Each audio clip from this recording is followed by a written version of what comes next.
Welcome to the deep dive. We try to cut through the noise and give you the stuff that actually matters so you learn fast without getting totally overwhelmed. Exactly. And today, we're really digging into building a more positive life. We're talking mindset, habits, that inner confidence, Mm-hmm. and we've looked at some really interesting research and ideas. Yeah, and the goal is really practical steps, Yep. Yeah, things backed by science that you can actually use like right away. Maybe even find a few surprises. absolutely. We want this to be genuinely useful, not just theory. For sure. We're not just skimming the surface. Hmm. We're looking at what the sources say about building, well, a more optimistic, more self-assured version of yourself. Giving you those core ideas and real strategies. Yep. Starting today. Okay, so let's dive in. The foundation seems to be, well, this positive mindset idea. Right. And from what I've seen, it's definitely not about like pretending problems don't exist. No, not at all. It's much more about how you face things, Mhm. focusing on, what can be done, where there's room to grow. Holding on to hope, even when it's tough. Precisely. And the payoff isn't just feeling a bit happier. There's actual research linking it to, well, concrete benefits. Be like what? Things like handling stress better, being more resilient when things go wrong. Okay. And interestingly, some studies even suggest a link to living, well, longer and healthier lives. Wow, okay. So real tangible stuff. Definitely. And what's really cool is how our brains actually play a part in this.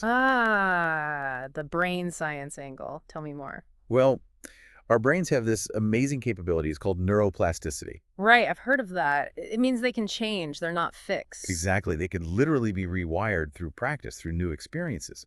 Oh. But there's a catch. Oh. It's called the negativity bias. Yeah. Our brains are sort of hardwired to pay more attention to and remember negative things more strongly than positive ones. Like a survival instinct gone a bit wrong for modern life. Pretty much. It helped our ancestors survive, but now it can kind of hold us back. So the real question is, how do we use that neuroplasticity to sort of dial down that default negativity? Right. And the sources we looked at actually offer some very hands-on ways to do just that. They really do. One that comes up a lot is gratitude journaling. Sounds simple, but Just writing down things you're grateful for. yeah, like 3 things each day. The act of doing that actually trains your brain to start looking for the good things, to notice the positive. It gradually shifts your focus. Okay, retraining the brain's attention. What Right. else? Another big one is reframing negative thoughts, consciously changing how you talk to yourself. So instead of I failed, maybe. Maybe something like, okay, that didn't work out, but what did I learn? Or Mhm. what can I do differently next time? That shift in language, it really shapes how you experience things. Actively choosing the narrative. And I noticed the materials also stress the importance of, well, what's around us. Oh, absolutely. Your environment, the content you consume, the people you hang out with, Yeah. it all has a huge impact, sometimes without you even realizing it. Makes sense. If you're swimming in negativity, it's hard to stay positive yourself. It's an uphill battle for sure. Okay, this next bit really caught my eye. Research from places like Stanford and Harvard apparently shows optimists tend to, well, achieve more success. Yeah, it's fascinating stuff. But it's not just because they're always happy, right? There must be more to it. What's the actual mechanism? Well, what the research suggests is that it's less about feeling happy all the time Mm-hmm. and more about their core belief that things will eventually turn out okay. Okay. And that belief fuels action. They're more likely to keep going when they hit a setback, see it as temporary, not a total dead end. So they persist more. Exactly. That persistence plus a tendency to spot opportunities even when things look bleak just makes success more likely. It's how their outlook drives their behavior. Got it. So optimism isn't passive wishing, it actually makes you do things differently. You got it.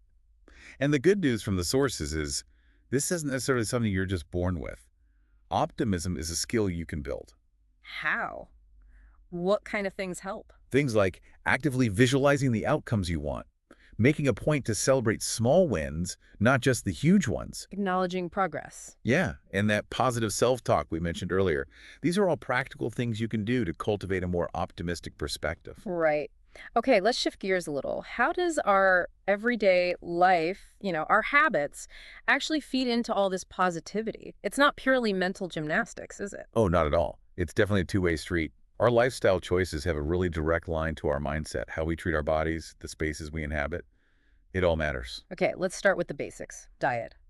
How does food impact our mood, our positivity? The material really underscores this. Eating whole, nutrient-rich foods essentially gives your brain the right fuel. Makes sense. Good fuel, better performance. Exactly. And hydration, too, being properly hydrated is key for energy, for mood stability. Hmm. Think about it. If your body feels sluggish or depleted, it's way harder to maintain a positive mental state. Yeah, low energy definitely drags down your outlook. For sure.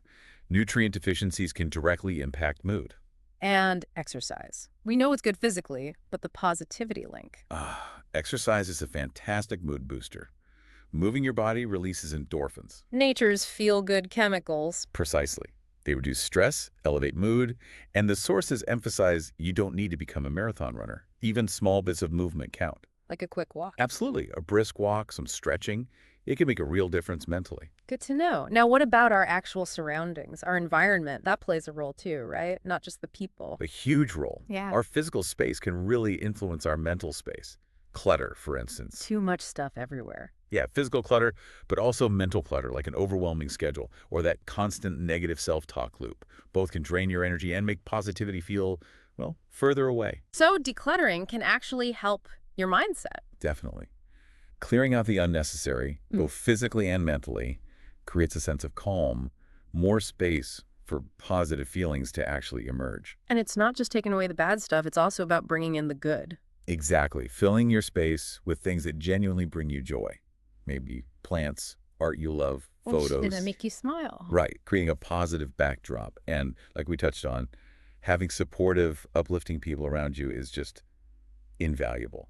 Encouragement, different perspectives. Good support system. Crucial. This all seems to lead nicely into self-care. It often gets framed as, I don't know, a bit indulgent, but the sources say it's essential. That's such an important point. It's not a luxury. It's fundamental. When we actually prioritize our own needs, we build resilience. Makes sense. You can't pour from an empty cup. Exactly. We handle stress better, maintain positivity more easily, and just show up better in life. Neglecting self-care actually works against building that positive mindset. Okay, so practically speaking, what does self-care look like? Well, it varies, right? Yeah. It's personal. But common examples are things like setting healthy boundaries. Learning to say no sometimes. Yes. Saying no to things that just drain you, and consciously making time for activities that recharge you. Could be reading, meditating, spending time in nature, a hobby. Whatever fills your cup back up. Precisely. Intentionally nourishing your mind, body, and spirit. Right. Now let's talk about building that inner strength, that self-confidence. It feels so tied into everything we've discussed. One technique that jumped out was the mirror technique. Sounds intense. It is quite direct, yeah. And it really leverages the power of self-talk. The sources highlight just how much our internal chatter shapes, well, everything. Our confidence, choices, success. And apparently a lot of that chatter is negative. Sadly, yes. Yeah. Often a significant chunk of it is critical or doubtful, and it just chips away at our self-belief, often subconsciously. And the idea is our brain believes what we tell it repeatedly. Pretty much, yeah. So if the input is constantly critical, that becomes our perceived reality. Yeah. This is where positive affirmations come in. Right. Saying positive things about yourself. Consciously choosing and repeating statements like, I am capable, I deserve good things, I'm learning. It starts to counteract the negativity, reprogramming that subconscious script. And the mirror technique takes that a step further. How does it work? It amplifies the affirmations. The sources describe it as a tool used by many successful people. You literally stand in front of a mirror, Okay. make eye contact with yourself, and say your affirmations out loud, with conviction. Out loud, looking yourself in the eye, that sounds potentially awkward at first. It definitely can be, but that combination, seeing yourself, hearing your own voice, saying these positive things, it reinforces the message on a much deeper level than just thinking it. So the visual and auditory work together. The sources even mention holding the gaze. Yes, holding that eye contact enhances the feeling of connection, of sincerity. It makes the affirmations feel more real, more potent. How often should someone do this? Consistency seems key. The sources often suggest trying it daily for a period, maybe something like 21 days, to really start noticing a shift in self-perception. Okay, that feels like a concrete thing someone could try. Now, what about those really ingrained negative thoughts? The ones that just pop up automatically. How do we tackle those? The material lays out a really useful 3-step process for that. First step, catch it. Become aware when the thought happens. Exactly. Just notice it without judgment initially. Step 2 is challenge it. Question the thought. Right. Ask yourself, is this really true? What's the evidence? Is there another way to look at this?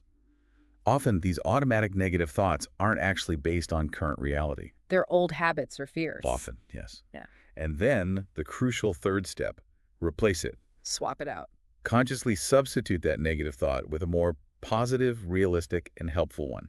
So if you catch, I always mess up, you actively replace it with something like, okay, I made a mistake, but I learned from every experience. Catch it, challenge it, replace it. Exactly. And the sources stress that with practice, this whole process becomes more natural. Positive framing starts to feel less forced, more automatic over time. It's about retraining that inner voice. It really sounds like it comes down to, well, consistent effort, making conscious choices about our thoughts, our actions, how we treat ourselves. That sums it up nicely. Building this positive life, the mindset, the lifestyle, the confidence, it's not about reaching some perfect state overnight. It's a journey. Progress, not perfection. Absolutely. Hmm. And being kind to yourself along the way is so important. Self-compassion is key. This has been really insightful. It feels like by understanding our minds, nurturing ourselves through habits, and actively working on self-belief with techniques like these, we genuinely have the power to shape a better experience for ourselves. We really do. It brings up a powerful final thought, doesn't it? Just consider this. What could happen if you started being truly intentional about your inner dialogue, about the influences you let in? How might consciously choosing those things fundamentally reshape not just how you feel, but your whole experience of the world and what you believe you're capable of?